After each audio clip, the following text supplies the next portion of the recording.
La clase de hoy trata de lo que hemos aprendido sobre el emprendimiento en los últimos 40 años. Una de las preguntas que hay que hacerse es, ¿por qué estoy aquí? Espero que estés para descubrir cuánto se tarda en convertir una idea en negocio. Durante los últimos 20 años, si querías saber cómo hacerlo, los educadores y los inversores simplemente decían, bueno, investiga y después redacta un plan de negocio y entonces sabrás todo lo que se puede hacer para crear tu empresa y dirigirla. Hoy en día sabemos que ese consejo era erróneo. No un poco, sino muy erróneo.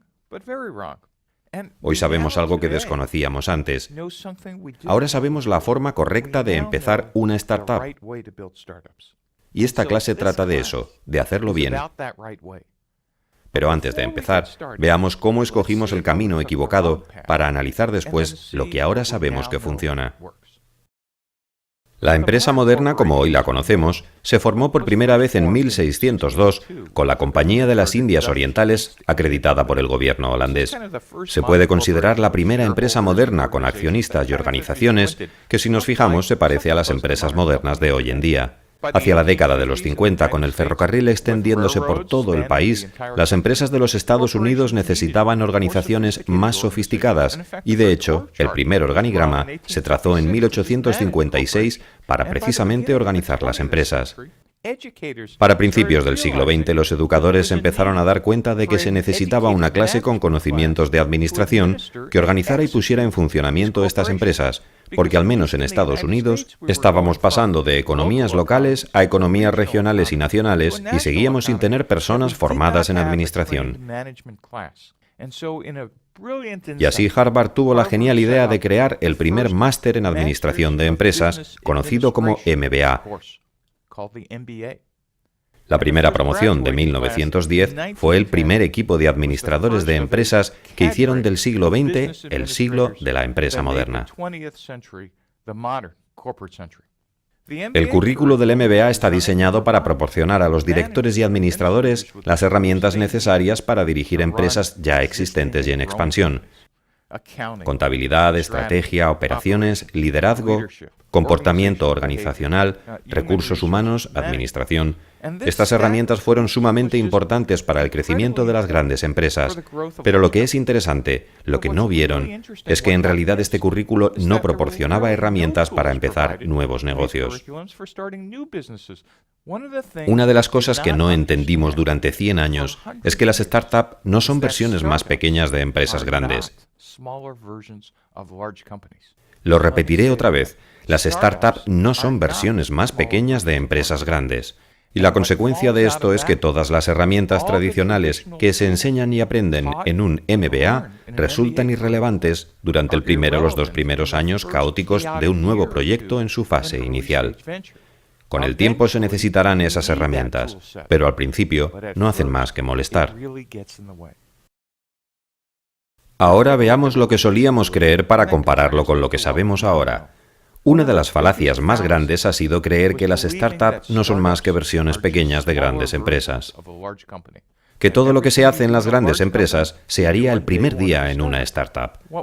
Lo que ahora sabemos es algo muy distinto. La principal diferencia es que las startups hacen algo que llamamos búsqueda, mientras que las grandes empresas dedican su tiempo, al menos principalmente, a la ejecución. Una de las preguntas que responderemos es, ¿buscar y ejecutar qué? Más adelante en esta unidad veréis la diferencia y de hecho os ayudará a ser mejores emprendedores. Lo que considerábamos estrategia era que cualquier empresa se empieza con un plan operativo y un modelo financiero. ¿Qué es un plan operativo? Pues es el plan de negocio. Antes se creía que bastaba con invertir mucho tiempo en la redacción del plan. Después no había más que ejecutarlo, y si uno era lo bastante inteligente y si había estrujado los sesos para realizar toda la investigación de mercado, buscar todos los datos y diseñar una proyección o plan mágico a 5 años que sustentara el plan de negocio, entonces, como por arte de magia, no había más que contratar al personal que ejecutara dicho plan.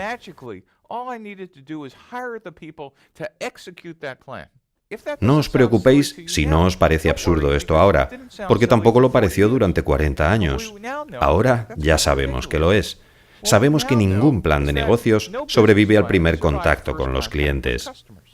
El primer año de una startup es completamente impredecible. Lo que crees que se está haciendo el lunes, resulta que el martes está mal. El miércoles se descubre algo nuevo. El viernes está casi en quiebra, pero el lunes siguiente se vende por $1.000 millones. Una startup es una montaña rusa increíble, una serie de avances tan impredecibles que no se pueden reunir en un plan a 5 años vista. Aún así, los inversores y educadores pensaron que podríamos enseñaros de alguna manera a reunir toda esta información en una hoja de cálculo bien presentada. Nadie se dio cuenta de que en el único lugar donde se hacían planes a 5 años era en la Unión Soviética. Y tenemos una idea de cómo terminó. Esta falacia duró casi 80 años, como la de los planes de negocios y las proyecciones financieras. Lo bueno es que ahora sabemos que diseñar primero los planes de negocios y las proyecciones financieras es casi tan absurdo como lo fue en la Unión Soviética. Ningún plan de negocio sobrevive al primer contacto con los clientes. Esto no significa que no debamos tener ningún tipo de planificación. Todo lo contrario, quiere decir que necesitamos planificar antes de diseñar el plan. Debéis averiguar, en realidad, cómo hacer esta planificación antes de empezar a redactar el plan de negocio.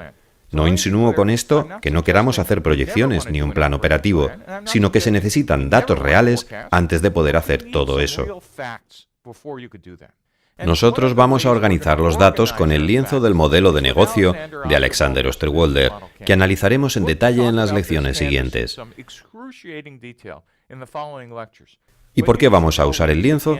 Por 2 razones. Primera, para organizar todas las hipótesis que tenemos acerca de cada una de las partes de nuestro negocio. Y la segunda es que vamos a salir de la oficina y vamos a convertir nuestras hipótesis en hechos. Después, a medida que las vayamos transformando, iremos actualizando el lienzo, convirtiéndolo así en una especie de tarjeta de puntuación. Una forma de controlar nuestros avances, lo que hemos aprendido. Es decir, que en lugar de redactar primero el plan de operaciones y las proyecciones financieras, usaremos el lienzo precisamente para recopilar antes todas nuestras hipótesis.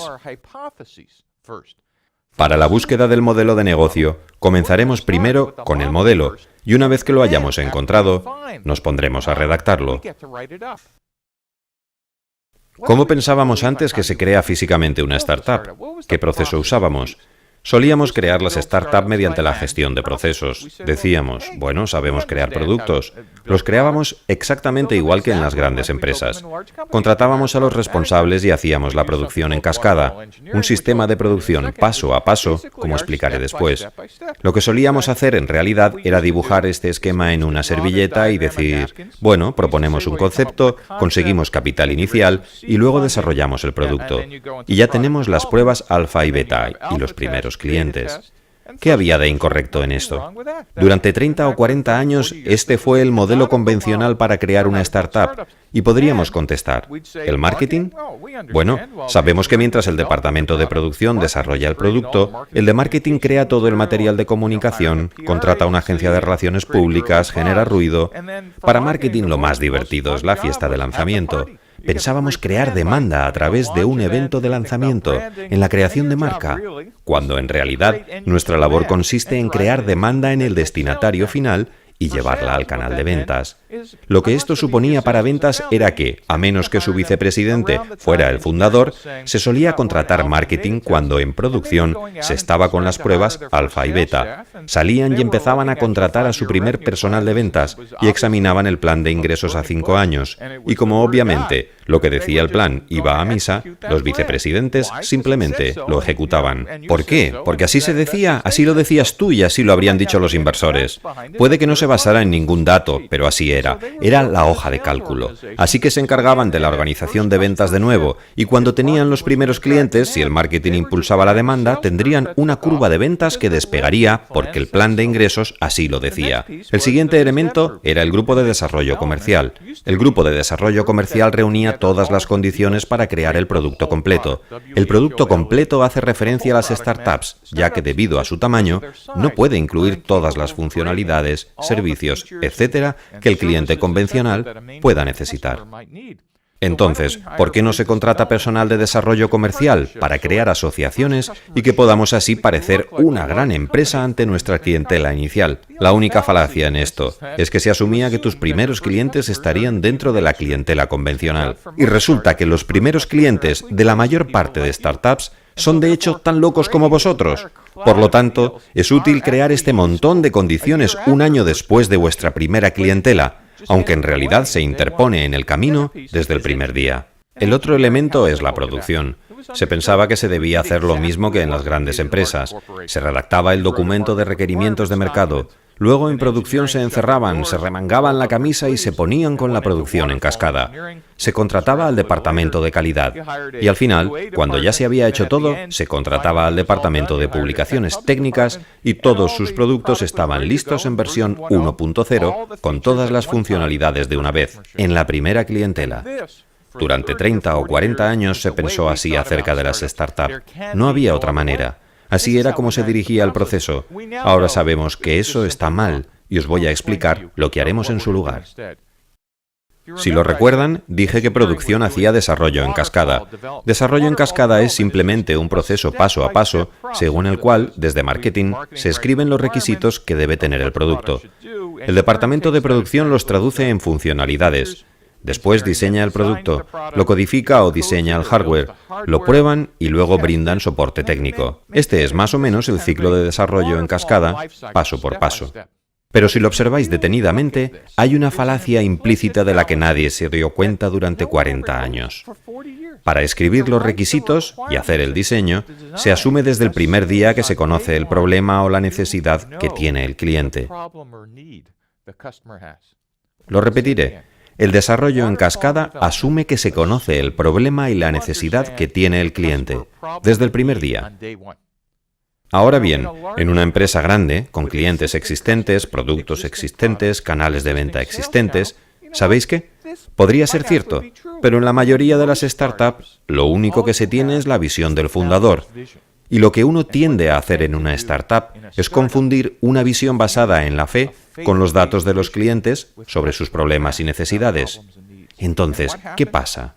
La consecuencia de suponer que uno conoce el problema del cliente es que asume que desde el primer día conoce todas las posibles funcionalidades a incluir en el producto. Por tanto, se encierra y empieza a implementar, y en lugar de hacerlo de una en una, en realidad se implementan todas las posibles funcionalidades que se nos podían ocurrir para la versión 1.0. Lo irónico es que ahora sabemos que los clientes no desean ni necesitan entre el 85 y el 90% de las funcionalidades de los productos de software, lo que supone una pérdida de tiempo y de dinero grandísima. Hoy sabemos que ejecutar la gestión de un producto en cascada no es la forma correcta de hacer las cosas en una startup, aunque tenga todo el sentido del mundo hacerlo en una empresa grande. Lo que sabemos ahora es que la mayoría de las startups fracasan más por falta de clientes que por fallos en el desarrollo del producto. Y esto es muy interesante, incluso en Silicon Valley, donde probablemente corremos más riesgos técnicos por metro cuadrado que en cualquier otro lugar del mundo. Un negocio no quiebra normalmente por no desarrollar un producto, sino por no encontrar clientes que paguen lo suficiente. Es una idea importante, porque si lo pensáis, contamos con todos los procedimientos para gestionar el proceso de producción. ¿Por qué? Porque ese es el mayor riesgo en una empresa grande. Pero antes carecíamos de procedimientos para gestionar el riesgo del cliente. De hecho, lo mejor que se podía hacer antiguamente era contratar un vicepresidente de ventas que decía: «Tengo una lista de contactos espectacular». Pero en realidad no teníamos ningún procedimiento con el que averiguar las necesidades del cliente. De hecho, se nos acaba de ocurrir uno que será una parte fundamental de este curso. A esta búsqueda del modelo de negocio, a esta búsqueda de la verdad, se le llama desarrollo de clientes. Y consta de dos partes: la búsqueda y la ejecución. En esta clase hablaremos sobre los dos primeros pasos: el descubrimiento y la validación de clientes y los pivotes que los relacionan, aunque en realidad el modelo de negocio se ejecuta con la creación de clientes y la construcción de la empresa. El otro elemento que acompaña el proceso de una startup no está en el proceso de desarrollo de clientes, sino en un proceso ágil de producción. Un ejemplo es la programación extrema, que se crea básicamente en torno a la idea de iteración y desarrollo gradual del producto. Es una idea importante. En lugar de establecer todas las funcionalidades posibles desde el primer día, vamos en realidad a interactuar con los clientes de manera gradual e iterativa, a probar cada una de las partes del producto y ver si lo que estamos creando tiene una buena aceptación en el mundo real. Lo que esto significa es que con respecto al proceso, en lugar de centrarnos primero en la ejecución, contratación de gerentes de producto, desarrollo en cascada, desarrollo ágil, de hecho, vamos a empezar con un proceso de desarrollo de clientes unido a una especie de proceso de producción ágil. ¿Cuál escogeríais? Yo usé la programación extrema, por ejemplo. Bueno, podríais elegir vuestro proceso preferido. Y por cierto, no penséis que la producción ágil y el desarrollo ágil están relacionados únicamente con software. Toyota y su sistema de producción lo tenían de hecho para hardware, décadas antes de que a alguien en software se le ocurriera.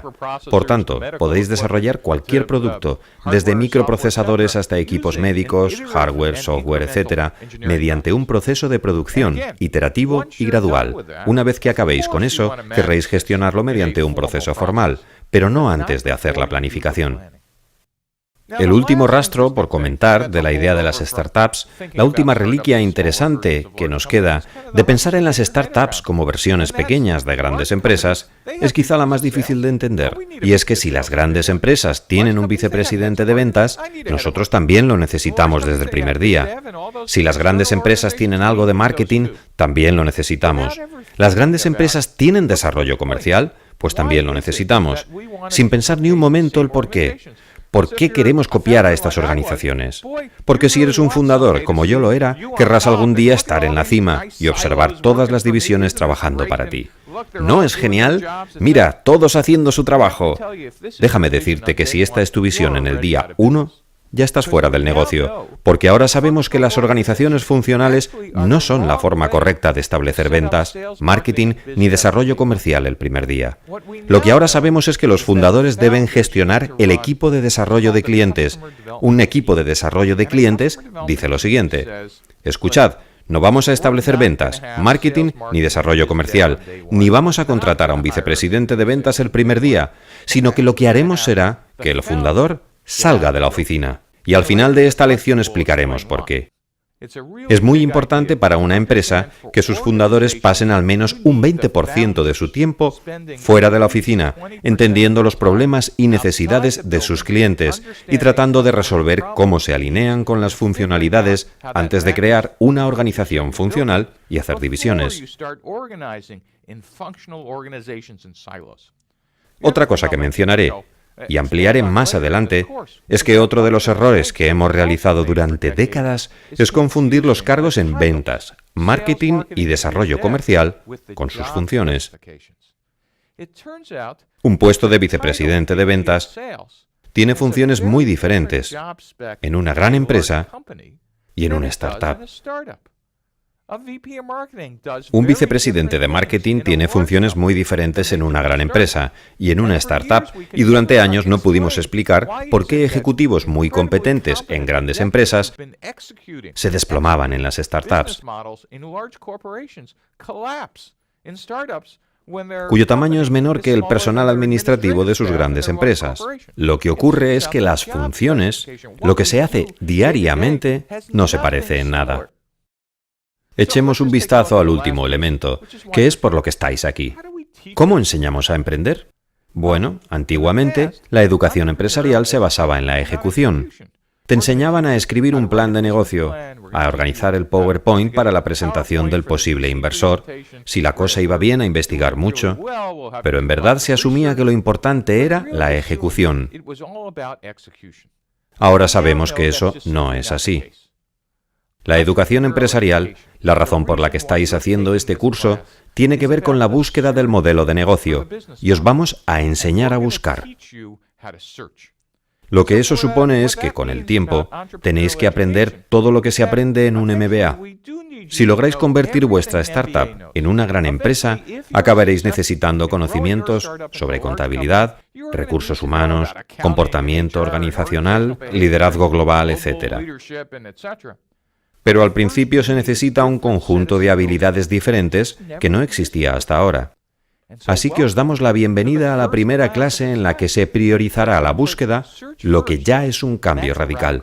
No se trata simplemente de una metodología más. Con este curso os vamos a enseñar todas las habilidades sobre estrategia, proceso y organización. Y si al final conseguís crear una empresa de éxito, os dejaremos entonces redactar los planes, documentos operativos y las hojas de cálculo financieras para poner en funcionamiento la empresa. No os mováis de vuestros asientos porque vamos a comenzar con los modelos de negocio y el desarrollo de clientes.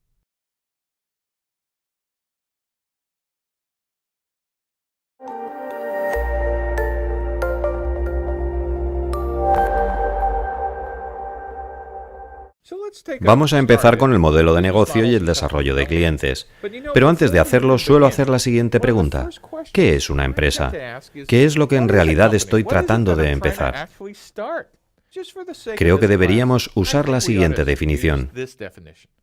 Una empresa es una organización empresarial que vende un producto o presta un servicio a cambio de ingresos y beneficios. Por tanto, descartaré las organizaciones sin ánimo de lucro expresamente en esta lección.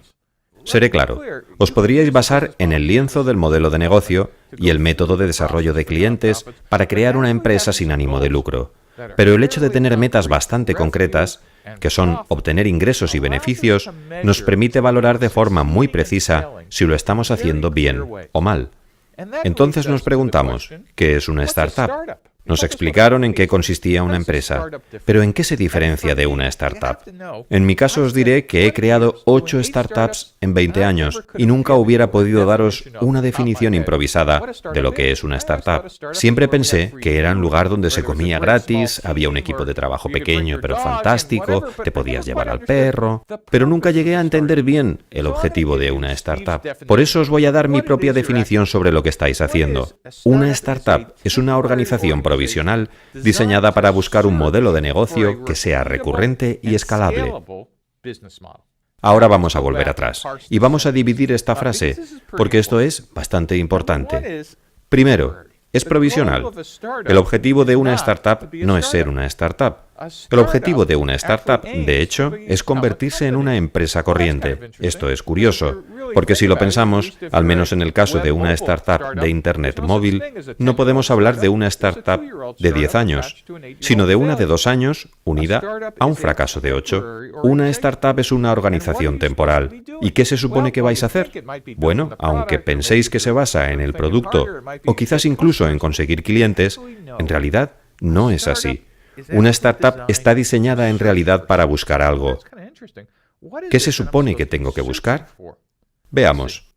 Primero, tenéis que buscar algo que sea recurrente. Esto significa que lo que funcione un lunes, funcione también un miércoles, un viernes, la semana que viene, el mes que viene. Es decir, tengo que encontrar procesos de ventas, de marketing y de producción que sean recurrentes. También quiero que sean escalables, es decir, que si invierto $1, gane 2, o tal vez si invierto 1, reciba 10. Pero más vale que no pierda dinero de forma habitual o iré directo a la quiebra. Vale, ya sé que tengo que buscar algo recurrente y escalable, pero ¿qué es lo que tengo que buscar? Lo que tienes que buscar es el modelo de negocio. Y esa búsqueda es la base del resto del curso. Veamos cómo nos convertimos en una empresa. Una pregunta interesante, ¿cómo se va a organizar vuestra empresa? Sabemos que la forma más eficiente para tener en cuenta todos los elementos, todas las partes, es usando un modelo de negocio. Por tanto, la cuestión es, muy bien, Steve me acaba de decir que piense en un modelo de negocio, pero ¿qué es un modelo de negocio? ¿Cuáles son todos los elementos? Veámoslo. Un modelo de negocio es la forma en que una empresa crea valor en sí misma al mismo tiempo que ofrece productos o servicios a sus clientes. Antiguamente solíamos pensar en cómo organizar una empresa en torno a métodos funcionales. Pensábamos, no, una empresa consiste en un departamento de ventas o en el departamento de producción, y a partir de ahí se trazaba un organigrama. Ahora vamos a dibujar un gráfico muy diferente. Vamos a dibujar un gráfico en el que se incluyen todos los elementos de una empresa. Echemos un vistazo a estos 9 módulos que se utilizan para describir cualquier empresa, desde la más grande hasta una startup de 2 personas que surge en la cochera de sus padres. Echemos un vistazo al primer módulo, las propuestas de valor. La propuesta de valor responde a la pregunta, ¿qué se va a crear y para quién? La propuesta de valor nos dice, oye, esto no consiste en crear un producto ideal, sino en solucionar un problema o satisfacer una necesidad de un cliente. Es decir, ¿qué problema se está solucionando? ¿Qué beneficio se está creando? Y lo más importante, ¿quiénes son los clientes? Ahora, la propuesta de valor es el término para referirnos al producto o servicio que se va a crear. Aquí es donde normalmente se incluirían todas las funcionalidades, beneficios o cualquier otra cosa. Pero ahora vamos a preguntarnos algo muy diferente de lo que hemos hecho hasta el momento. No se trata simplemente de la tecnología que empleas, ya que esta forma parte de la propuesta de valor. A los clientes en realidad no les importa la tecnología que utilizas. Lo que quieren es solucionar un problema o satisfacer una necesidad. ¿En qué se diferencia un problema de una necesidad? Un problema sería, tengo un problema con la contabilidad, o quiero utilizar un procesador de texto, y esos tipos de productos resuelven un problema. Pero los seres humanos también desean hacer otras cosas, como divertirse o salir con alguien, estar en contacto con sus amigos a través de Facebook o Twitter. Estos son necesidades. Las necesidades son distintas de los problemas. Y por cierto, si lográis encontrar productos que satisfagan necesidades en lugar de solucionar problemas, vuestro mercado total disponible será inmenso.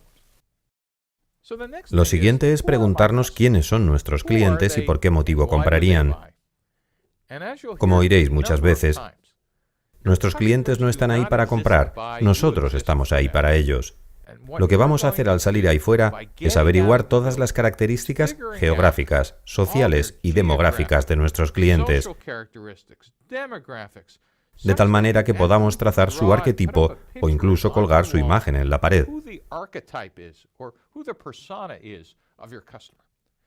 Lo que pasa es que en la mayoría de startups se puede tener más de 1, 2 o 3 arquetipos de cliente, pero tenemos que comprenderlos a fondo, por lo que es imposible que el primer día tengamos algo más que una simple hipótesis acerca de nuestros clientes. Ahora veremos los canales. ¿Cómo el producto que está aquí llega a los clientes que están aquí? Para eso se utilizan los canales de distribución.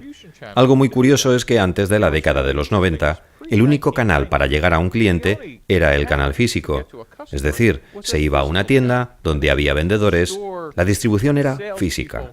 Pero desde mediados de los 90 tenemos canales virtuales, Internet, dispositivos móviles, la nube. Por tanto, lo primero que nos tenemos que preguntar respecto al canal de distribución es ¿cómo vamos a vender y distribuir nuestros productos? ¿Se va a hacer a través de un canal físico o de Internet móvil? Aunque hoy casi todos los canales físicos también tienen presencia web. ¿Qué relación hay en la forma en que nuestro producto sale de la empresa y llega al cliente? Las relaciones con los clientes son el cuarto elemento, y este guarda una curiosa relación con estos 3 otros elementos. Se refiere básicamente a la captación, fidelización de clientes y a la estimulación de las ventas. Al igual que con los canales de distribución, las relaciones con los clientes son muy diferentes para los canales web o móviles que para los físicos. Visualmente, tienen forma de embudo doble. Veamos un ejemplo web. A la hora de captar clientes nos preocuparemos de cómo conseguirlos, es decir, cómo logramos atraerlos a nuestra página web, cómo los movilizo, cómo logro que hagan algo. Y entonces, una vez los tenemos, nos preocupamos de fidelizarlos, es decir, qué hacer para no perderlos por cancelaciones o por rotación. Y después, una vez que tenemos los clientes, ¿qué podemos hacer para que gasten más dinero o usen nuestro producto cada vez más? Una de las cosas en las que tenemos que pensar es ¿cómo capto y fidelizo clientes? ¿Cómo estimulo las ventas? Se pueden tener hipótesis el primer día, pero solo lo descubriréis cuando lo pongáis en práctica. El siguiente módulo abarca las fuentes de ingresos. ¿Cómo generamos ingresos a partir de la venta de nuestro producto o la prestación de nuestro servicio a los segmentos de mercado? ¿Por qué valor está pagando el cliente? ¿Qué estrategia vamos a usar para captar ese valor? Si vamos a tener venta directa o si es una transacción basada en el precio, si es un modelo freemium con el que ofrecemos el producto gratis y esperamos a que alguna parte del mercado se convierta en cliente de pago después, si es un modelo por suscripción o con licencia, este modelo de ingresos es diferente a las tácticas de fijación de precios. Es decir, ¿cuántos dólares o libras o euros me van a cobrar? Insisto, la única forma de averiguarlo es interactuando con decenas o cientos o miles de clientes para que entendáis lo que son las fuentes de ingresos y el modelo de ingreso. El siguiente elemento que vamos a considerar son los recursos clave. ¿Qué necesitamos? ¿Qué activos son importantes para que un modelo de negocio funcione? ¿Cuál sería un ejemplo de activo y recurso clave? La financiación. ¿Necesitas capital? ¿Necesitas una línea de crédito? Algunos activos y recursos son físicos. ¿Necesitas una cadena de producción? ¿Necesitas máquinas especializadas? ¿Furgonetas para la entrega? ¿Vehículos? ¿Hay algo más que precises? ¿Propiedad intelectual? ¿Tienes que registrar o proteger una patente? ¿Necesitas listados de clientes? ¿O simplemente gente extraordinaria, grandes programadores de software en un área específica, diseñadores de hardware u operarios excelentes? Y finalmente, otro recurso clave es la interacción entre el capital humano e intelectual. ¿Qué necesitáis concretamente para conservar a estas personas y quiénes son? El siguiente elemento es, ¿quiénes son nuestros socios y proveedores clave? Las asociaciones son muy importantes. Antes de preguntarnos qué es lo que hemos acordado, debemos saber qué es exactamente lo que adquirimos a nuestros socios y también qué actividades van a realizar y cuándo. Y es aquí donde algunas startups se equivocan al pensar, bueno, las grandes empresas crean asociaciones, supongo que también las necesito el primer día. Resulta que el tipo de asociaciones que se necesitan el primer año seguro no serán las que se necesiten el tercer año, el quinto o el décimo, y además pueden ser alianzas estratégicas, uniones temporales, simples compradores y proveedores habituales. Por tanto, debéis considerar detenidamente quiénes son y salir de la oficina y ponerlos a prueba. A continuación están las actividades clave. ¿Cuáles son las acciones más importantes que debe emprender una empresa para que su modelo de negocio funcione? ¿Es un negocio de producción? Es decir, ¿estáis fabricando algo? ¿O es un negocio de resolución de problemas, como una consultoría, por ejemplo?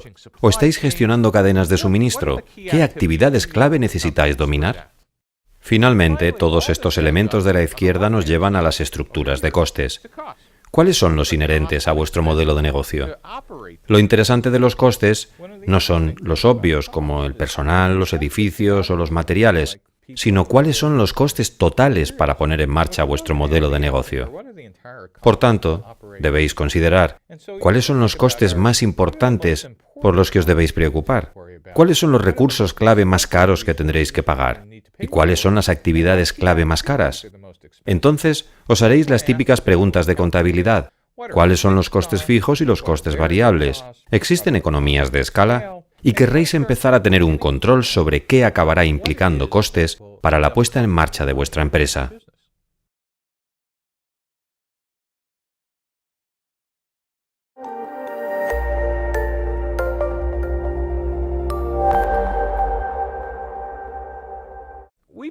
Si reunimos todo esto, tenemos un gran conjunto de hipótesis. Lo interesante es la palabra hipótesis. Yo la llamo la palabra de los $50, que suena importante y la uso cuando doy esta clase en las universidades. Pero ¿sabéis qué? La palabra hipótesis es un término formal para referirnos a suposiciones.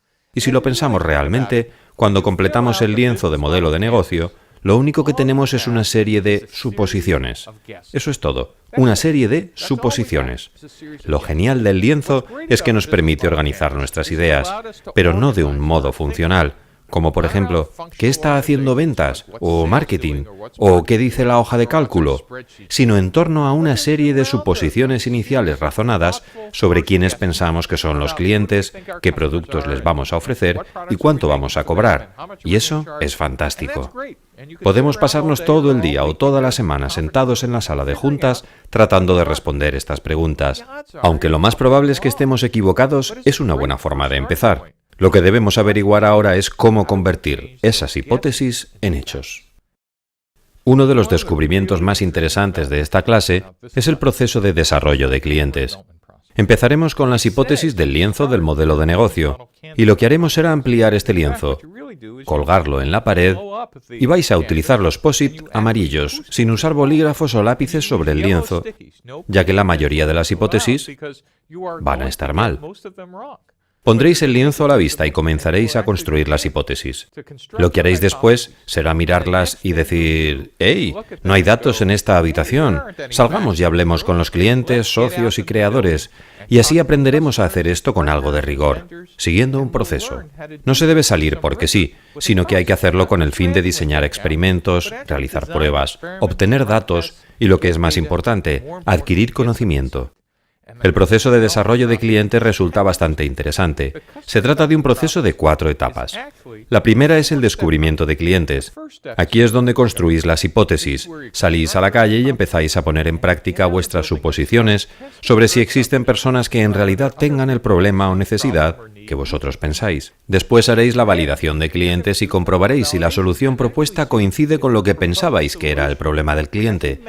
Esta prueba entre el problema y la solución y vuestras funcionalidades y clientes a veces se conoce como adaptación del producto al mercado. Esto es lo que están poniendo a prueba en la calle, y esto es lo que llamamos búsqueda del modelo de negocio. Pero ahora, en lugar de hacer esto al azar, contratando y despidiendo ejecutivos de ventas y tratando de sacar cuentas que realmente no son más que suposiciones, os vamos a sacar de la oficina lo antes posible y poner a prueba alguna de estas suposiciones iniciales. En la parte inferior del esquema encontramos lo que se conoce como pivote, algo muy interesante puesto que es lo que va a salvar vuestro trabajo. Una vez encontréis un modelo de negocios repetible y escalable, pasaréis a la fase de ejecución del desarrollo de clientes, que trata sobre crear demanda en el usuario final y escalar, lo que se llama creación de clientes. Después crearéis las organizaciones para construir vuestra empresa pensando en escalar, pasando del desarrollo de clientes a una organización funcional que se orienta a la ejecución rápida y constante. Una de las cosas interesantes sobre el desarrollo de clientes y que hace que las startups sean muy diferentes de las grandes empresas es que en las startups lo hacen los fundadores. ¿Y por qué los fundadores? Hay un par de cosas curiosas que tienen que ver con la naturaleza humana, no con la tecnología. Antiguamente, en una startup tradicional, se habría contratado a un vicepresidente de ventas que hubiera salido a la calle, al que le habríamos dicho, intente vender esto, vaya y hable con los clientes. Solo se contrataría a alguien para que lo hiciera, pero recordad, un empleado no suele tener visión. Se limita a ejecutar lo que le digáis. Adivinad entonces lo que pasa si los empleados salen a hablar con la gente y les dicen, es la peor idea que hemos oído, o no lo vamos a comprar. Lo que ocurre es que vuelven diciéndoos que es su primera vez a lo que contestaréis. No lo están explicando bien. Entonces los enviaréis de nuevo un par de días, semanas o meses y regresarán. Pero si sois fundadores entusiastas diréis, he contratado al ejecutivo equivocado, está despedido. Ahora imaginemos el ejercicio no con un representante ni un jefe de ventas o marketing, sino que ahora seréis vosotros, los fundadores, los que salgáis y habléis con los clientes. Y si obtenéis el mismo feedback, os podría costar 3, 5 o 30 clientes, pero al final echaréis humo por las orejas porque la discordancia cognitiva empezaría a hacer efecto. Es entonces cuando os podréis dar cuenta de que vuestra visión no es correcta. Pero a diferencia de un representante, un vicepresidente de ventas o marketing, vosotros podéis cambiar la estrategia de la empresa. Vosotros podéis cambiar toda la propuesta de valor y preguntaros, ¿y si tuviéramos estas funcionalidades? Y los clientes os podrían decir, no, todavía no. Pero entonces si dijerais, bueno, ¿y si tuviéramos esto otro? Podrían decir, bueno, si puede hacer eso le doy mi aprobación ya mismo. Si sois inteligentes diréis, me pondré en contacto con usted muy pronto. porque lo que haréis es poner a prueba esa nueva funcionalidad con otros 5 o 10 clientes. De pronto os daréis cuenta de que no ofrecíais las funcionalidades adecuadas y de que al hacer este pequeño cambio ahora podéis tener incluso un gran grupo de clientes dispuestos a pagar. Los fundadores son los únicos que lo pueden hacer. En el pasado lo que se hacía era esperar hasta el primer envío a clientes, hasta que las ventas no coincidieran con el plan de ingresos, y los cambios consistirían en despedir ejecutivos en lugar de involucrar a los fundadores desde el primer día.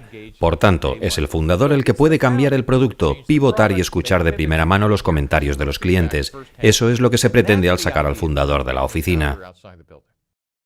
Lo siguiente que debéis entender sobre el desarrollo de clientes es ¿qué es lo que en realidad hacéis fuera de la oficina? Creo que lo que realmente estáis haciendo es probando al máximo vuestra interpretación del problema o de la necesidad del cliente. Vosotros implícitamente teníais una hipótesis. Quiero que deje de ser implícita y que la hagáis explícita. Aquí están los problemas y beneficios para estos segmentos de mercado hipotéticos que habéis escrito en el lienzo. Estupendo. Entonces, ¿cómo lo vamos a hacer? Vamos a salir a la calle literalmente, con nuestras hipótesis. Pero no vamos a salir sin más a hablar con los clientes al azar, porque en este caso les podríamos haber enviado simplemente una carta o un correo electrónico. Lo que buscamos no son solamente datos, sino conocimiento. El modo en que este proceso funcione es saliendo a la calle, y a medida que encontremos ese nuevo conocimiento, ir actualizando el lienzo. Una idea importante, modificaremos el lienzo haciendo anotaciones y diciendo, pensábamos que los clientes eran este tipo de personas, madre mía, pero en realidad son este otro tipo de personas. Y las funcionalidades que pensábamos que necesitaban son en realidad otras. Por tanto, lo que vamos a hacer fuera de la oficina es empezar con estas hipótesis. Por ejemplo, imaginemos que los clientes son hombres de entre 24 y 35 años que viven en zona urbana.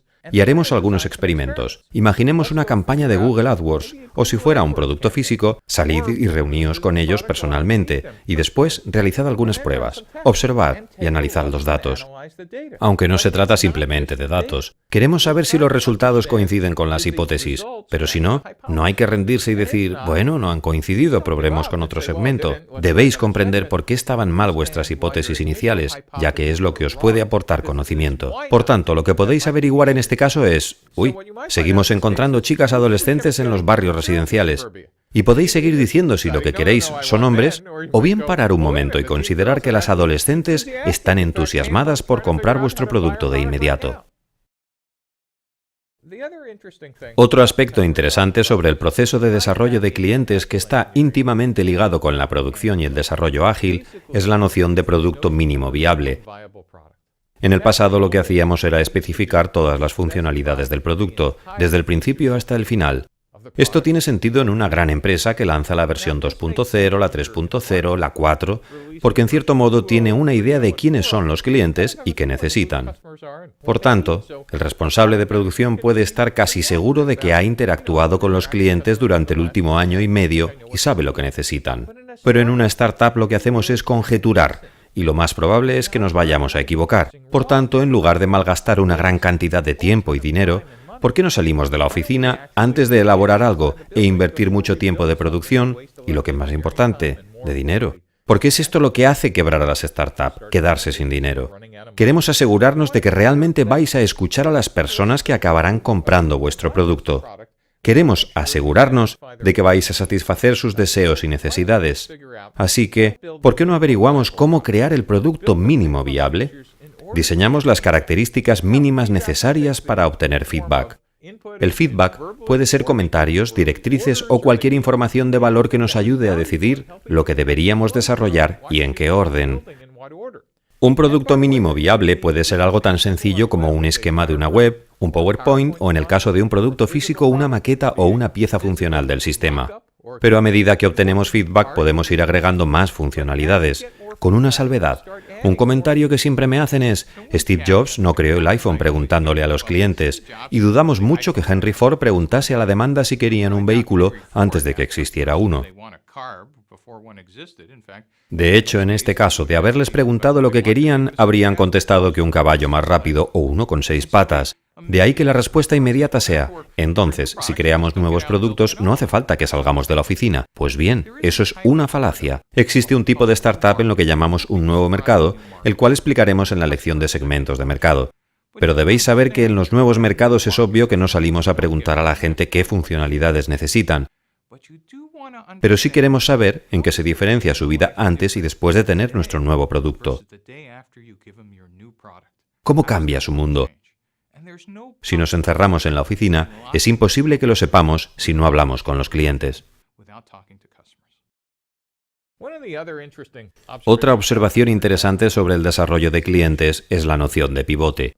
Pivote es un término que acuñó mi mejor estudiante, Eric Ries, cuando se dio cuenta de la conexión existente entre validación de clientes y descubrimiento de clientes. Y en efecto, le dio un nombre, que en mi opinión es increíblemente acertado. Un pivote os dice, ¿qué tienes que hacer cuando tus hipótesis no coinciden con la realidad? Esta es una observación muy nítida sobre las startups, y lo es porque ahora sabemos cosas muy diferentes a las de antes. Lo que sabemos ahora es que en lugar de despedir ejecutivos cuando nuestro modelo de negocio no concuerda con lo que pasa en el mundo real, despedimos el modelo y decimos, ¡hey! Nuestras hipótesis estaban equivocadas. Por tanto, como hemos estado desarrollando el producto de manera iterativa y gradual, y hemos mantenido nuestros gastos muy bajos, un pivote es un cambio sustancial a uno o más de los componentes del lienzo del modelo de negocio, que dice, oye, este no es nuestro segmento de mercado. Nuestro segmento de mercado se encuentra realmente aquí. O deberíamos cobrar desde el primer día. O, espera, hemos estado usando el canal de distribución incorrecto. O quizá, vaya, tenemos los socios equivocados. A propósito, una iteración es un pequeño cambio en uno o más componentes del lienzo del modelo de negocio. Por ejemplo, una iteración sería cambiar el precio de $9,99 a $6,99. Un pivote sería, por ejemplo, un cambio de freemium a suscripción. Esto es un cambio sustancial. Por tanto, la idea clave es que un pivote les permite salir y hacer cambios. Recordad, normalmente los fundadores son los únicos que pueden hacer pivotes y de hecho es la razón por la cual el desarrollo de clientes es totalmente diferente de lo que era antes. Otro aspecto sobre los pivotes en los que os debéis fijar es que deseéis mantenerlos a una velocidad y ritmo constantes, y es que deseáis que vuestra empresa funcione a buen ritmo y velocidad en la toma de decisiones, como si fuera un metrónomo, constante, coherente e incesante. Veamos ahora el primer paso del descubrimiento de clientes, lo que viviréis durante las próximas semanas si estáis haciendo esto en serio. En la primera fase exponéis vuestras hipótesis, dibujáis el lienzo del modelo de negocio, lo colgáis en la pared, os ponéis todos alrededor y empezáis a poner post-it amarillos. Pero el siguiente paso es salir a la calle. Vais a poner a prueba el problema. Vais a poner a prueba vuestra interpretación del problema o necesidad del cliente y vais a averiguar cómo crear un prototipo. Después pondréis a prueba la solución y lo haréis en el caso de una web creando un prototipo de baja fidelidad y después un prototipo de alta fidelidad. Después volveréis a poner a prueba vuestra interpretación de las necesidades del cliente. Y si la solución coincide, a esta coincidencia se le llama adaptación del producto al mercado. Este es el santo grial de los emprendedores. ¿Estoy creando algo de lo que nadie se cansa o simplemente están dispuestos a vaciar sus carteras para obtenerlo? La cuarta fase del descubrimiento de clientes es verificar el pivote. ¿Reconocen los clientes que les estáis resolviendo un problema o necesidad de gran valor? ¿Entendéis vuestro modelo de negocio lo suficiente como para probar a vender ya? ¿Que es el siguiente paso de la validación de clientes? Ahora bien, lo que en verdad desmoraliza a la mayoría de emprendedores es que la respuesta más común que se obtiene la primera vez es no. Peor sería contestar, ¿les gustó más o menos o en cierto modo? Esa última respuesta no sirve en una startup. Esa respuesta significa que la gente ha sido amable con vosotros. Solamente sabréis que tenéis algo por lo que vale la pena invertir tiempo y dinero cuando la gente intente literalmente obligaros a que aceptéis su dinero o no puedan cansarse de vuestro producto incluso en su forma preliminar o con errores. Esto es lo que estáis buscando y si aún no lo habéis encontrado es porque el proceso de desarrollo de clientes es un círculo reiterativo que asume que vais a pasar por esto muchas veces.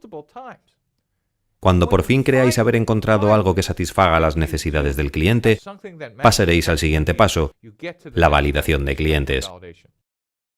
Echemos un vistazo de nuevo al descubrimiento de clientes, pero de forma diferente. Si estáis usando el manual de la startup, observaréis dos rutas. Tenéis una para el canal físico y otra para el web o móvil, y con las diferentes tácticas para un canal u otro. Pero la estrategia es la misma. Exponer vuestras hipótesis, poner a prueba el problema y la solución, pivotar o continuar. Y recordad, todo esto ocurre fuera de la oficina, cara a cara con los clientes. Ahora comentaremos el siguiente paso de la búsqueda del modelo de negocio, que es la validación del cliente. Para llegar a este paso asumimos que creéis haber adaptado el producto al mercado. Ahora diríais, de acuerdo, ya podemos contratar personal, llevar a cabo nuestra campaña de $1 millón de Google AdWords. Pero en realidad, no. No creemos que tengáis todavía pruebas suficientes para hacerlo. Os hemos escuchado decir que creéis tenerlas, así que lo haremos de nuevo. Pero esta vez, intentad obtener pedidos o clientes o ambos, dependiendo de vuestro modelo de negocio. En la fase 1, os vais a preparar para vender. Si es un producto físico, vais a elaborar material de apoyo de ventas, es decir, hojas de cálculo, listas de precios, demos. Si es un producto web o móvil, intentaréis captar y activar clientes y desarrollaréis un producto mínimo viable muy fiable, que es una forma de decir que vuestra aplicación móvil o página web parecerá estar terminada. Quizás sin los archivos de ayuda ni todas las funcionalidades, pero sí las que usarán los clientes principalmente. Después, saldréis de la oficina de manera física o virtual e intentaréis vender y ver si podéis conseguir clientes o compradores. Lo que haréis también al mismo tiempo será posicionaros, una palabra técnica para referirnos a, vale, ya tengo bastante feedback por parte de los clientes. Y teniendo en cuenta lo que me dicen, ¿cómo podría haberlo descrito mejor? Porque os preguntaréis, se lo he explicado así, pero ¿cómo podría haberlo hecho mejor? Si realmente los escucháis, ellos habrían dicho, ¿sabes? He ignorado las 7 primeras cosas que has dicho, pero cuando has mencionado la número 8, ha sido en realidad cuando me he empezado a interesar. Y como tendréis que posicionar tanto la empresa como el producto, antes de gastar dinero en agencias de relaciones públicas, lo haréis escuchando a vuestros clientes. Después, en la fase 4, vais a validar o a repetir y veréis si estáis listos para empezar a escalar las ventas y el gasto de marketing en la creación de mercado, la parte más costosa de una startup. En esta etapa de validación del cliente es cuando salís de la oficina, pretendéis tener el equipo de ventas más grande del mundo y estáis listos para decir, vale, creo que va a funcionar porque lo he probado en el descubrimiento de los clientes. Pero la mayoría de las veces os daréis cuenta de que no entendisteis realmente lo que estaban diciendo esos clientes. Y en lugar de ir a la quiebra porque os gastasteis todo el dinero en el equipo de ventas, en campañas de Google AdWords o en la captación de clientes, ahora tenéis el dinero y el tiempo suficientes para simplemente retroceder desde la fase 4 y pivotar y decir, está claro que no entendí algo del segmento de mercado o de las funcionalidades o de las necesidades de los clientes. Por tanto, la validación del cliente punto por punto tiene 2 rutas, una para el canal físico y otra para el web o el móvil. Preparaos para vender. Vended a los primeros clientes, a los que llamamos antiguos evangelistas. Posicionaos y finalmente pivotad o continuad. Una de las cosas que seguimos pidiendo a nuestras startups que piensen es ¿cómo de grande es esta oportunidad? Es simplemente una forma de preguntaros. Cuando acabéis y paséis el siguiente par de años en la startup, ¿vais a ganar 1 millón o 1.000 millones de dólares? Es decir, ¿qué potencial tiene esta oportunidad? Lo que realmente queremos hacer es lo que conocemos como análisis de mercado y oportunidades. Lo que habéis creado es un lienzo de modelo de negocio con vuestras hipótesis, que hablan sobre el producto en el que estáis interesados, si creéis que existe un grupo de clientes. Hemos organizado un modelo de ingresos y pensáis que vais a ganar mucho dinero, y eso es maravilloso. Pero existe un cierto orden para esta locura. No hay una única manera de hacerlo, aunque esta es la forma en que creemos que debe hacerse. Queréis identificar quiénes son vuestros clientes y mercados, y ahora querréis conocer el tamaño del mercado, observar a la competencia y saber si el mercado podría crecer. El primer término que queremos considerar es lo que llamamos mercado total disponible. Me gusta pensar en el mercado total disponible como si fuera un pastel entero. Sobre el mercado total disponible hay que preguntar ¿cuántas personas o empresas querrían o necesitarían este producto? ¿Qué tamaño tendría el mercado en dólares si todos compraran? Es un cálculo muy bueno, sí. Pero la pregunta es, ¿cómo lo averiguamos? En diversos sectores hay analistas que se especializan en mercados verticales y software empresarial, como Gartner and Forrester. En videojuegos está el MPD. En investigación del consumidor tenemos a Nielsen. Si queréis saber cuántas startups web o móviles existen, id al proyecto Startup Genoma, etc. Por tanto, os debéis preguntar cosas como, ¿los analistas de qué sector hacen un seguimiento de mi industria? Los analistas de Wall Street también hacen seguimientos a la competencia en los negocios si esta es pública. De hecho, algunos de ellos escriben informes de investigación muy buenos. Si tenéis acceso a una biblioteca universitaria o conocéis a algún agente de bolsa amable, podríais conseguir gratis un informe de un analista. Y también podéis preguntar por otros medios. Google en este caso es vuestro mejor amigo. Yo realmente invertiría tiempo en intentar comprender si se trata de un mercado de $1.000 millones. Y si obtenéis estas cifras, por cierto, lo primero que os pediré es que me las desgloséis, que me ayudéis a entender cuántos clientes hay, quiénes participan, cuál es la competencia. Tenéis que comprender ese mercado total disponible con cierto detalle antes de pasar a la siguiente fase: averiguar el tamaño de mi parte del pastel. Y la frase que solemos usar para referirnos a esto es: ¿cuál es el mercado servido disponible? Este mercado servido disponible no hace referencia a los 7.000 millones de personas en el mundo, sino al número de personas que, por ejemplo, pueden usar una aplicación móvil. Una aplicación móvil depende del número de personas que tengan smartphones. Si estoy haciendo una aplicación móvil para Android, la primera pregunta es: ¿cuántas personas, teóricamente, van a usar plataformas Android este año y en los próximos 5? Ahora puedo empezar a estimar cuál es mi mercado servido disponible y cuántas personas tienen el dinero para comprar el producto. Dependerá de si ofrecéis un producto de 99 centavos o de $99. En este caso reducís el mercado en base al precio o la disponibilidad. Ahora querréis hacer algún experimento, como averiguar cuál sería el tamaño del mercado en dólares si todos compraran. Si todos los que están en el mercado objetivo compraran, ¿cómo sería de grande? Y esta podría ser vuestra primera prueba para desilusionaros o sorprenderos. Para entender su tamaño, tanto en dólares como en unidades, ¿cómo lo averiguáis? Lo haréis saliendo de la oficina y hablando con los clientes. Usando la analogía del pastel, pensemos de nuevo en esto. La primera fase era tratar de entender el tamaño del mercado total, pero ahora podemos reducirlo si desarrollamos una aplicación para Android al número de teléfonos con soporte para Android, y después reducirlo a cuántas personas lo comprarían al precio que he fijado. Pero ahora realmente queremos ser muy concretos. ¿A quiénes exactamente les voy a vender los 3 primeros años? ¿A cuántos clientes equivale? ¿Qué tamaño tendría el mercado si todos estos compraran? Es decir, lo que nos planteamos ahora es la cantidad total de dólares si tuvierais una participación del 100% del mercado. Vuestros ingresos no podrán exceder esta cifra. ¿Y cómo averiguamos a cuántas unidades equivaldría? Lo averiguaremos saliendo ahí fuera, hablando con los clientes, con los potenciales socios de los canales, con la competencia. Al acabar este ejercicio, tendréis realmente una primera hipótesis sobre si vale la pena ejecutar este lienzo de modelo de negocio en los próximos 2 años.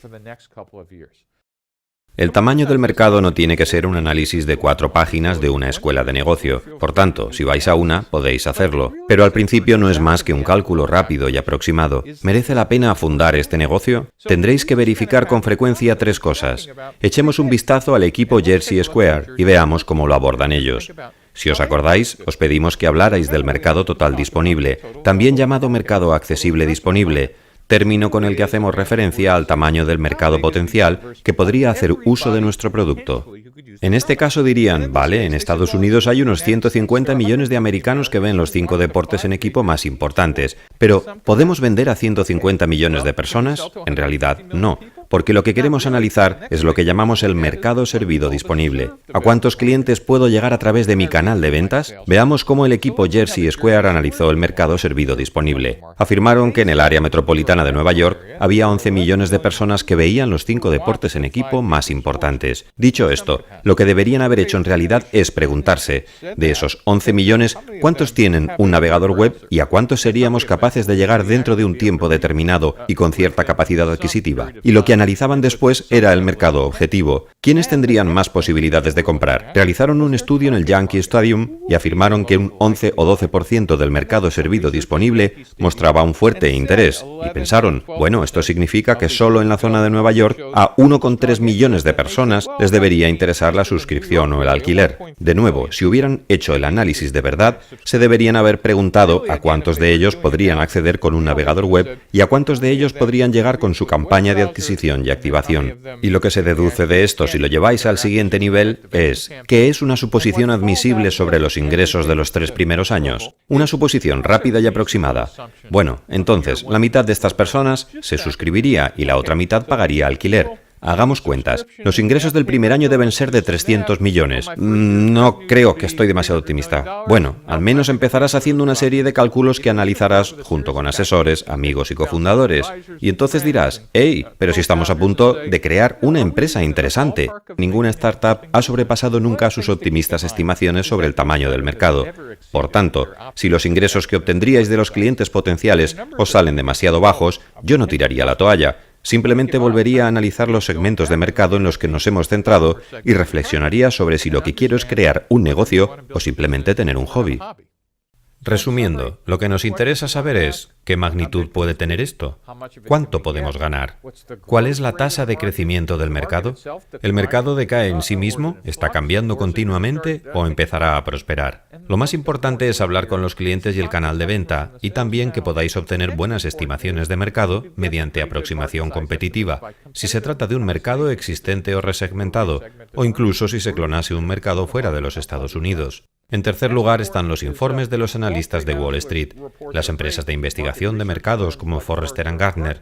Pero para avanzar, algo que debemos tener en cuenta sobre las proyecciones de investigación de mercados es que los datos de las investigaciones del pasado sobre el tamaño del mercado son extraordinarios. Si los investigadores de mercados fueran tan buenos prediciendo el futuro, en realidad estarían gestionando fondos de inversión libre. Por tanto, algo que no acepto que digan mis estudiantes es, será un negocio de 40.000 millones de dólares en los próximos 7 años.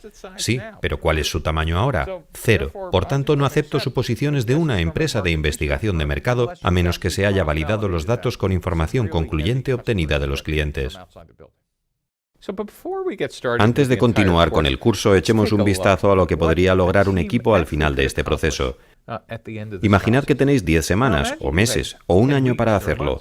Seríais capaces de hacer muchas cosas, sí. Pero, ¿y si solo tuvierais 5 días? Os pondré un ejemplo de un equipo de una de nuestras clases que decidió poner en marcha un servicio de alquiler de camisetas de equipos profesionales.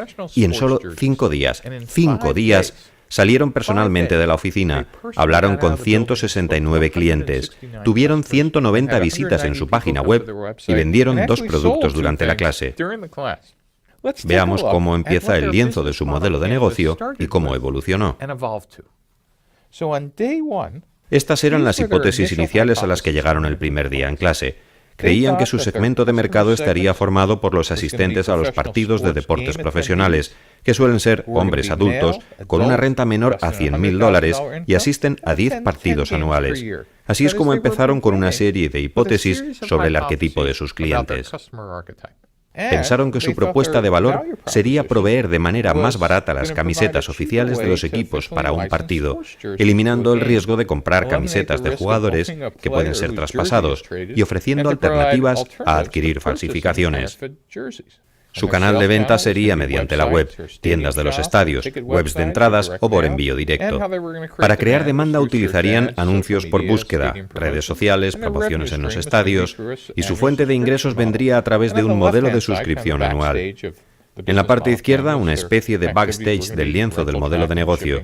Sus actividades serían el seguimiento del alquiler, el transporte, la limpieza, el marketing y el servicio al cliente. Y tendrían los siguientes recursos: el inventario de camisetas, almacenes y sistemas logísticos. Sus asociaciones clave podrían ser la Liga de Deportes Profesionales, los proveedores, las tintorerías, los vendedores, proveedores de paquetes, UPS, FedEx y el servicio postal.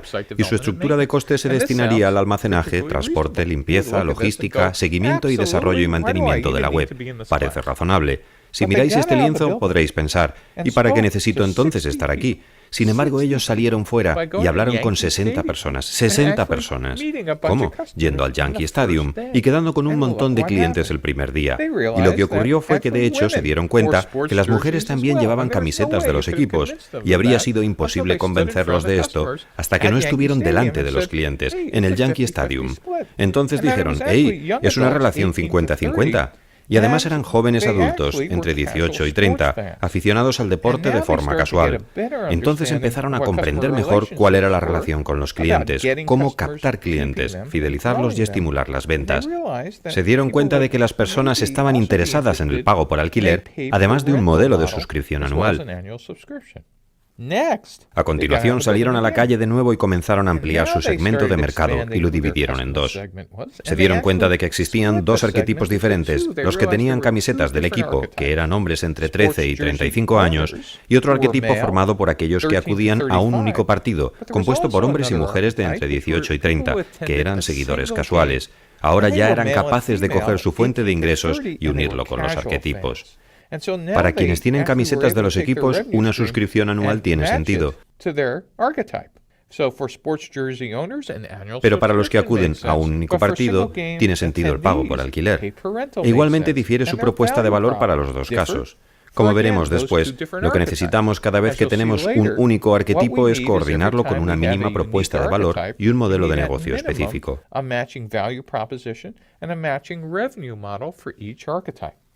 En el cuarto día aprendieron cosas nuevas. Lo más importante, ¿cuánto pagarían aquellos que tenían camisetas oficiales por una suscripción anual?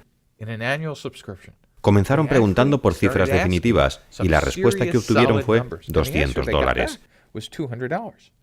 Y comprendieron además que las redes sociales pueden ser un elemento importante para captar clientes.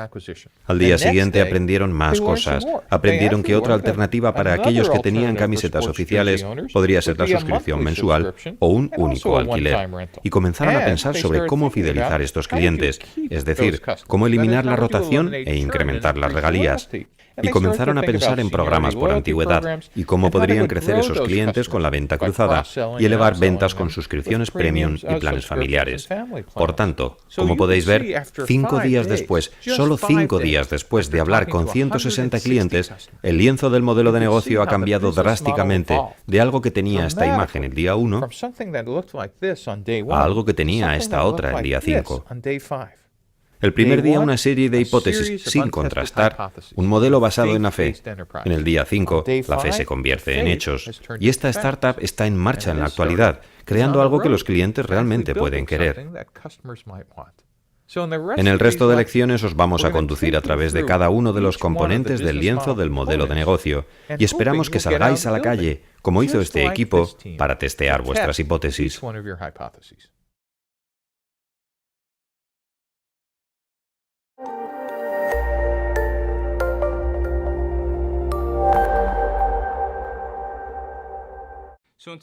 En esta lección vamos a hablar de la propuesta de valor. ¿Qué estás creando y para quién? ¿Qué beneficios e inconvenientes estás creando a qué segmento de mercado? Y lo que es más importante, ¿cuál es el producto mínimo viable? Ahora ya estás familiarizado con el lienzo de modelo de negocio y espero que ya lo hayáis probado para desarrollar vuestras ideas o vuestra empresa. Pero hoy hablaremos del primer módulo, la propuesta de valor. En el lienzo del modelo de negocio, la propuesta de valor es un término para referirnos a lo que estamos creando. ¿Qué producto o servicio estás desarrollando? Y algo que se preguntará más adelante, ¿para quién lo estáis desarrollando? ¿Y qué les soluciona exactamente? Echemos un vistazo a la propuesta de valor. Como ya he dicho, no se trata únicamente de vuestra idea o producto. Una de las cosas que a los fundadores les cuesta entender es que de hecho hay un cliente en el otro extremo. Y mientras piensan que es la mejor idea desde que se inventó la rueda, la clave del desarrollo de clientes es que salgas a la calle y expliques qué necesidad satisface o qué problema soluciona tu idea. Se trata de satisfacer las necesidades del cliente y no solo de pensar que es una idea estupenda. Y no me cansaré de repetirlo. Así que, hablando de la propuesta de valor, esta trabaja mano a mano con quienes son tus clientes, como veremos en la siguiente clase.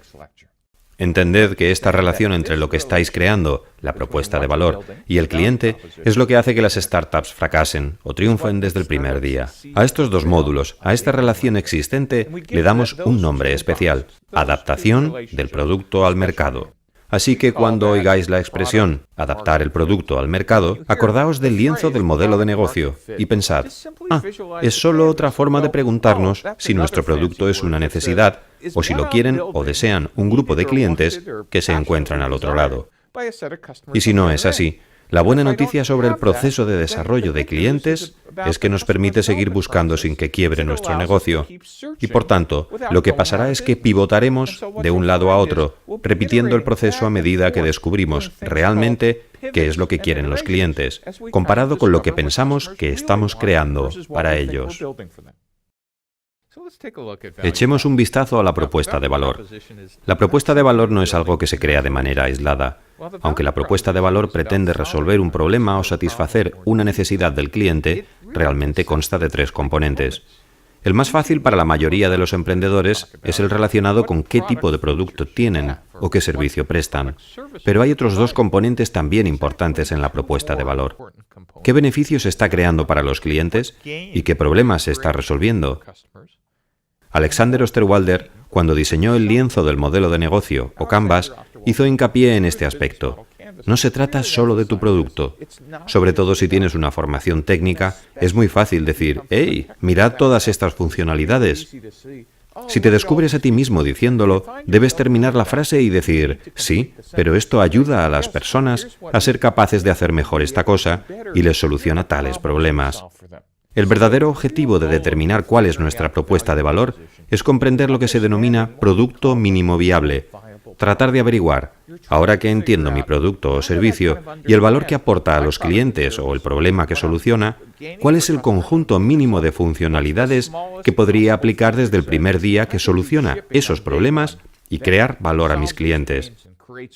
Este proceso es en realidad un proceso interactivo, ya que es imposible encontrar este punto mínimo sentado en la oficina. Lo normal es que los grandes ingenieros y empresarios digan, yo entiendo los problemas y necesidades del cliente, así que no te preocupes por eso, vamos a especificar todo el producto en el mismo día. Pero el verdadero objetivo es averiguar qué es lo mínimo que podríais desarrollar que realmente os consiga un volumen suficiente de ventas y os permita salir al mercado lo antes posible. Por tanto, el objetivo de salir a la calle para crear su propuesta de valor es comprender los beneficios y problemas de sus consumidores para encontrar el producto mínimo viable o PMV. Esto es estupendo, pero seguimos hablando de nuestros clientes. Dejad que os recuerde cómo se ven las cosas desde el otro lado. Y aunque en la próxima lección hablaremos con más detalle sobre los clientes, os voy a adelantar algo. En los segmentos de mercado se buscan también 3 cosas. La primera es que aún estamos tratando de entender cuáles son los beneficios y los problemas del cliente, pero también qué deberes debemos cumplir nosotros según los clientes. ¿Cuáles son los trabajos funcionales o sociales, o los trabajos emocionales? ¿Cuáles son las necesidades básicas o problemas que vamos a resolver? Y el objetivo de todo esto no es solamente entenderlo, sino entenderlo de tal manera que se pueda trazar la personalidad o el arquetipo de los clientes y ponerlos en la pared del departamento de producción. Porque ahora ellos podrán mirar sus rostros tal y como los enmarcaste, y saber su edad, dónde han estado, qué trabajo desempeñan y qué beneficios y problemas esperan que tu producto pueda solucionarles. Y si el emprendedor no hace esto, simplemente estará creando productos a ciegas. Como dijimos, comprender estos 3 componentes de la propuesta de valor implica entender los 3 componentes de los segmentos de mercado. En la propuesta de valor, la meta es encontrar el producto mínimo viable, mientras que en los segmentos de mercado, el objetivo es conocer muy bien la personalidad o el arquetipo del cliente. Y da lugar a la adaptación del producto al mercado. Continúo insistiendo en que el lienzo del modelo de negocio es solo el principio. Es estupendo crear estrategias y pensar cuál es nuestro segmento del mercado, nuestra propuesta de valor o canal. Pero recordad, lo único que estáis haciendo es diseñar hipótesis. Vuestro trabajo es convertir esas hipótesis en hechos, y no es posible hacerlo desde la oficina. Así que vuestro trabajo es salir y contrastar tales hipótesis personalmente, a pie de calle, hablando con cientos de clientes, a través de la web o el móvil, hablando con miles de ellos de manera virtual y con otros en persona. Tenéis que ver cómo a la gente se le dilatan las pupilas cuando vean vuestro producto y les guste. Ahora vamos a analizar la propuesta de valor con más detalle y vamos a desarrollar sus 3 componentes. El primero es el producto, y como ya hemos dicho, debéis comprender de qué se compone vuestra propuesta de valor. ¿Es solamente hardware, o software, o bits? ¿Son bienes manufacturados o materias primas? ¿Se acompaña de productos intangibles como derechos de autor o licencias? ¿O vais a tener servicios financieros anexos como garantías o pólizas de seguros? ¿O algún contrato de reparación? ¿O vais a agregar también funcionalidades digitales? Lo que os pretendemos decir es que os deis cuenta de que vuestro producto o servicio no solo se compone de bits o hardware, sino que se trata de un todo, del paquete completo que se va a entregar. La propuesta de valor de una empresa que ofrece servicios es casi la misma. Solo os tenéis que preguntar cuáles son los servicios esenciales que forman parte de la propuesta de valor. Consultoría, corte de cabello, asesoría en inversiones y si estáis vendiendo software o hardware. Podríais tener servicios por separado que se integren en el producto final, servicios de preventa y postventa, encontrar la solución apropiada, financiación, entrega gratuita. Amazon es un buen negocio porque de hecho pueden hacer entregas premium en 24 o 48 horas. Este tipo de servicios adicionales o complementarios pueden hacer que tu producto funcione mejor que el de tus rivales. ¿Y qué hay de los servicios postventa? Como el mantenimiento gratuito, la atención al cliente, etc. De nuevo, estos elementos otorgan un valor extra a vuestro producto o servicio. Como dijimos, no se trata solamente de las funcionalidades de vuestro producto o servicio, sino también de solucionar los problemas o eliminar el dolor. Es decir, ¿qué es lo que le vamos a reducir o a eliminar al cliente? Pensemos en un par de hipótesis sobre qué podría solucionar el problema o aliviar el dolor. Hasta ahora, aliviar el dolor podría haber sonado como «tengo que darle una aspirina al cliente». Bien, la respuesta es que realmente se va a aliviar un dolor. Y el dolor podría ser un exceso de gasto, ya sea de tiempo o de dinero o de esfuerzo. Su producto podría hacerle sentir mejor, como en el caso de los productos de entretenimiento. No resuelven problemas, pero satisfacen necesidades. El producto elimina la frustración, las molestias o las cosas que les producen dolor de cabeza.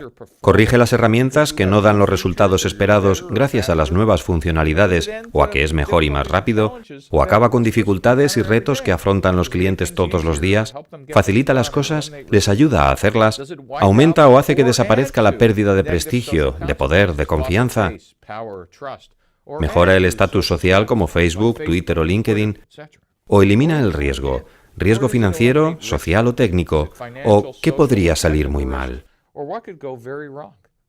Por tanto, las formas de aliviar el dolor deben incluir alguna de estas hipótesis u otras porque la lista es limitada.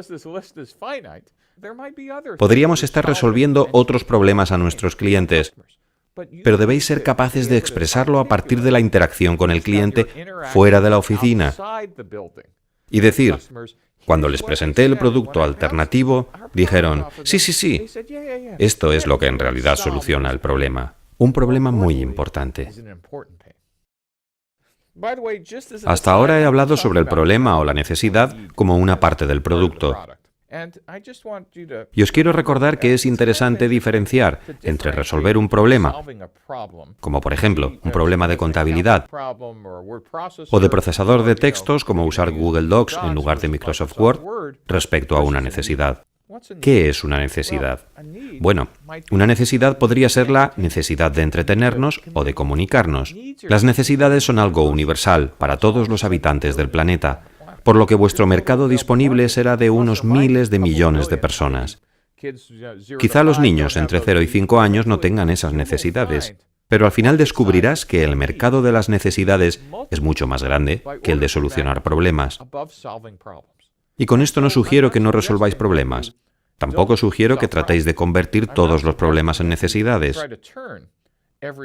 Pero os diré que la empresa del siglo XXI que hizo esto mejor que nadie fue Apple con su iPhone. Tomaron un dispositivo para las comunicaciones y lo convirtieron en un símbolo de estatus. Pasaron de un producto que resolvía un problema integrando Internet y teléfono a algo que genera que cada año la gente haga obsoletos sus productos al querer tener siempre el último modelo, porque ahora es una necesidad más que un producto. Veamos algunas tácticas para descifrar los dolores de los clientes.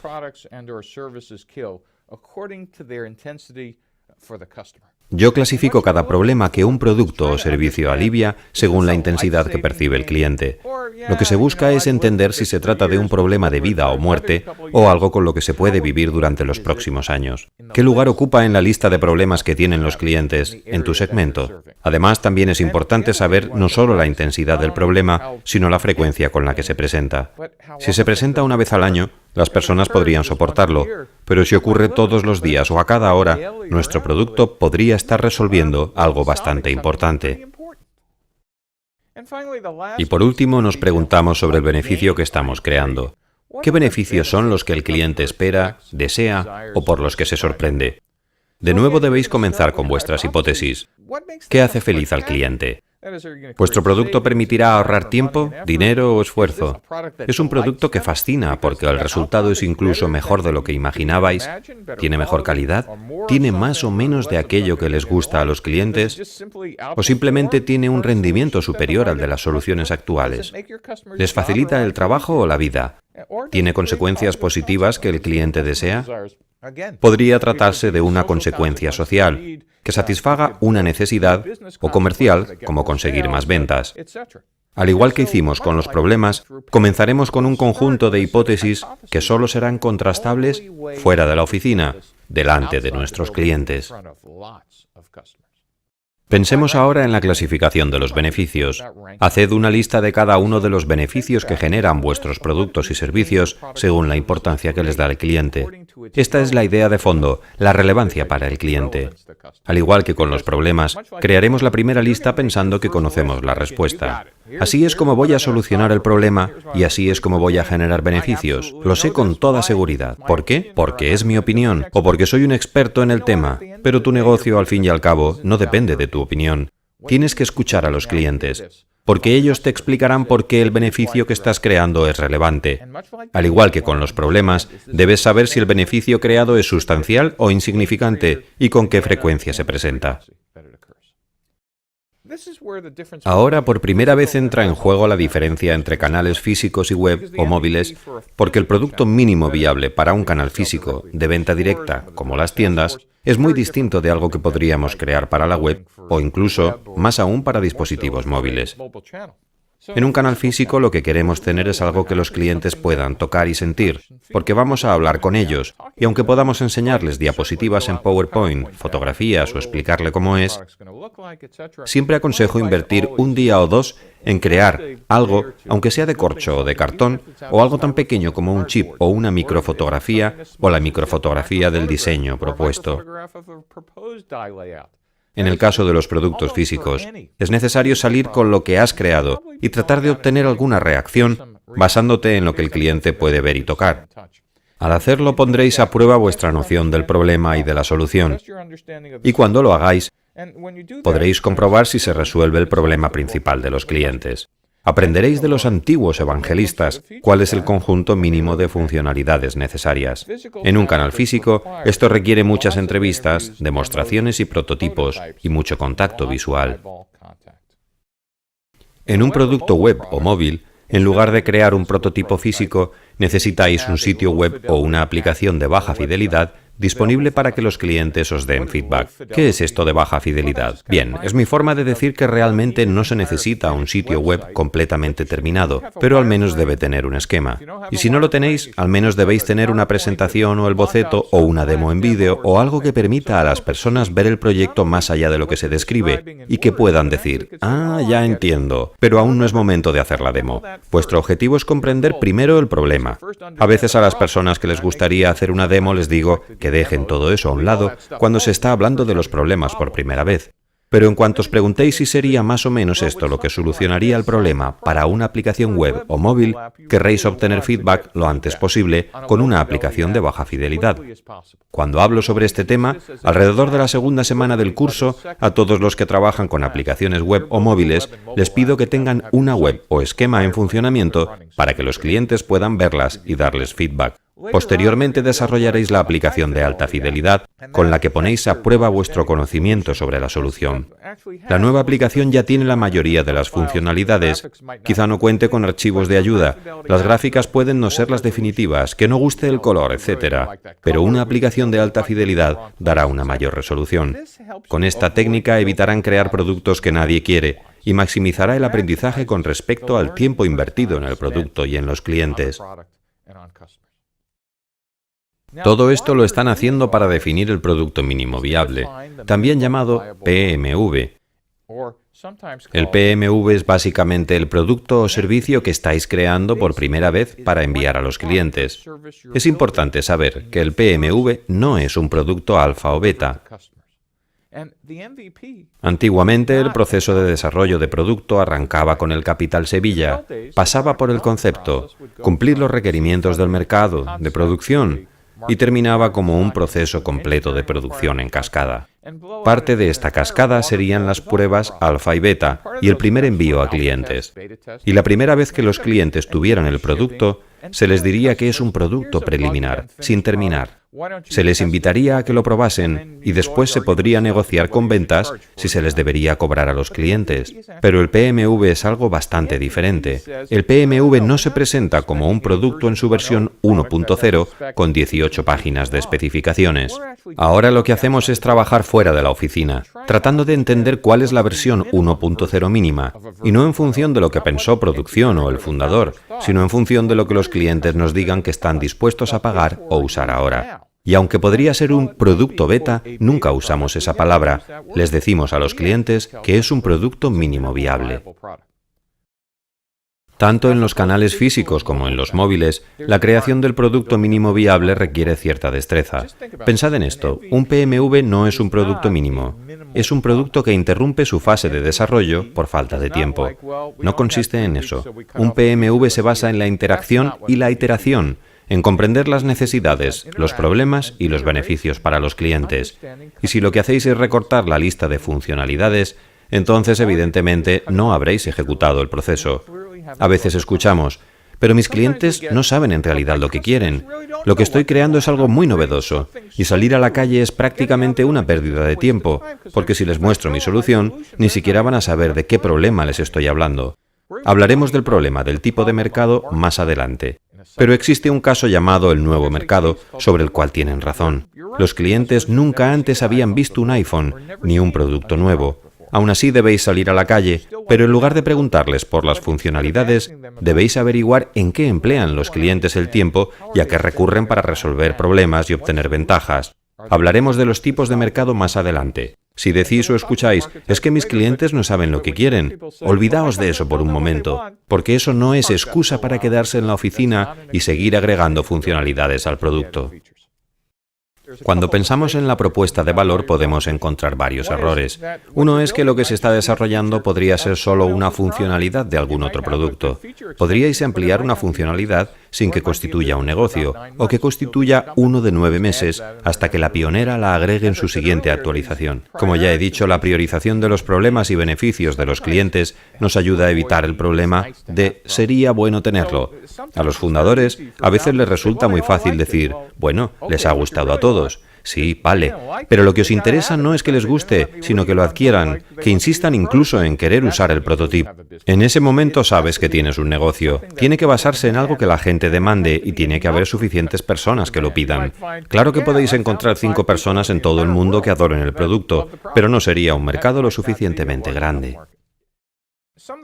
Algunas de las preguntas que os querrán hacer cuando estéis fuera de la oficina, hablando con los clientes, tienen que ver con la competencia.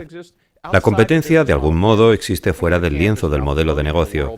Pensad en el lienzo como algo flotando en un entorno en el que también flotan los lienzos de otras empresas. Dad un paso atrás y pensad, bueno, ¿quién más hay ahí afuera y qué está haciendo? Lo siguiente que os querréis preguntar es, ¿por qué es tan difícil de resolver este problema? ¿O por qué este servicio no lo prestan otras personas? Puede que en el mejor de los casos, en realidad, hayáis tenido una idea brillante o innovadora, o simplemente estéis delirando. Por tanto, debéis seguir formulando esa misma pregunta no solo a vosotros mismos, sino también a las personas con las que habléis. Preguntadles, ¿alguien ha hecho esto antes? Y si responden, no hemos visto esto nunca, preguntadles, ¿y cuál crees que es la razón? Podríais obtener respuestas tipo, en los últimos 3 años y medio ha habido 9 vendedores que han intentado esto y han fracasado. Advertencia, debéis averiguar por qué fracasaron. Con suerte vuestro enfoque es diferente o tenéis una idea diferente a la de cualquier otro. Respecto al tamaño del mercado, al final de esta misma unidad se hablará sobre cómo podemos medir el mercado. Lo que os interesa saber es la importancia del problema. Si queréis pasar los próximos años intentando darle solución, y por último, una vez sepáis las necesidades del cliente, ¿cómo hacerlo?